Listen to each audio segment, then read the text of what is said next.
നമ്മൾ 6 different engineering മേഖലകളെ പറ്റിയാണ് ഇന്ന് സംസാരിക്കുന്നത്. അതിൻ്റെ സബ് ബ്രാഞ്ചസും ഇതിൻ്റെ കൂടെ തന്നെ നമുക്ക് പറഞ്ഞു പോകാം. 6ാമത്തേത് environmental engineering, renewable energy management തുടങ്ങിയ മേഖലകളാണ്.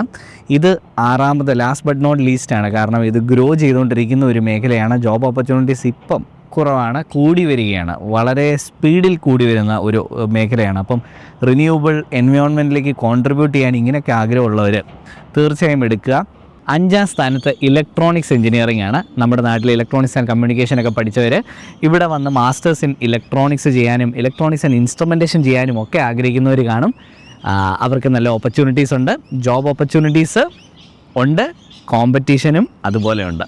അടുത്തത് മൈനിങ് എഞ്ചിനീയറിംഗ്. മൈനിങ് ഓസ്ട്രേലിയയിലെ എക്കണോമിക്ക് കോൺട്രിബ്യൂട്ട് ചെയ്യുന്നൊരു വലിയ സെക്ടറാണ്.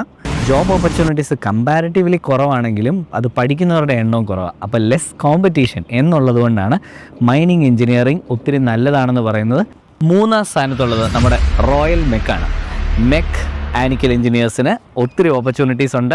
അത് beat in the civil transportation system, construction മേഖലയിലും ആവശ്യമാണ്, കൂളിംഗ് സിസ്റ്റങ്ങളിൽ ആവശ്യമാണ്. അങ്ങനെ മെക്കാനിക്കൽ എഞ്ചിനീയേഴ്സ് ഒരുപാട് ആവശ്യമാണ്. ഇന്നത്തെ കാലത്ത് AI കൂടെ ചേർന്ന് റോബോട്ടിക്സും അങ്ങനെ ഒരുപാട് മെക്കട്രോണിക്സ് തുടങ്ങിയ മേഖലകളൊക്കെ ഓസ്ട്രേലിയയിൽ എമർജിംഗ് ആണ്. 2ാം സ്ഥാനം ഇലക്ട്രിക്കൽ എഞ്ചിനീയറിംഗ്.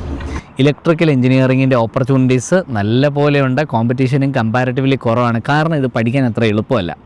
ഇലക്ട്രിക്കൽ എഞ്ചിനീയറിംഗ് സൂപ്പറായിട്ടുള്ള ഒരു ഒക്യുപ്പേഷനാണ്. ഓസ്ട്രേലിയയിലെ എപ്പോഴും ഇൻ ഡിമാൻഡാണ്. നമ്പർ 1 പൊസിഷൻ അലങ്കരിക്കുന്നത് സിവിൽ എഞ്ചിനീയറിംഗ് ആണ്. സിവിൽ എഞ്ചിനീയറിങ്ങിന് കിട്ടുന്ന ഓപ്പർച്യൂണിറ്റീസ് വളരെ കൂടുതലാണ് ഓസ്ട്രേലിയയിൽ. എന്താണ് കാരണം? മൈഗ്രേഷൻ നടന്നുകൊണ്ടിരിക്കുകയാണ്. പുതിയ പുതിയ ആൾക്കാർ വരികയാണ്, പുതിയ വീടുകൾ നിർമ്മിക്കുകയാണ്, പുതിയ പട്ടണങ്ങൾ ഡെവലപ്പ് ചെയ്യുകയാണ്, പുതിയ സബർബുകൾ ഡെവലപ്പ് ചെയ്യുകയാണ്. അവിടേക്കുള്ള ട്രാൻസ്പോർട്ടേഷൻ സിസ്റ്റം വേണം, പാലം വേണം, പിന്നെ ആൾക്കാർക്ക് എൻജോയ് ചെയ്യാൻ നല്ല കെട്ടിടങ്ങളും സൗകര്യങ്ങളും എക്സിബിഷൻ സെൻറ്ററുകളും വേണം.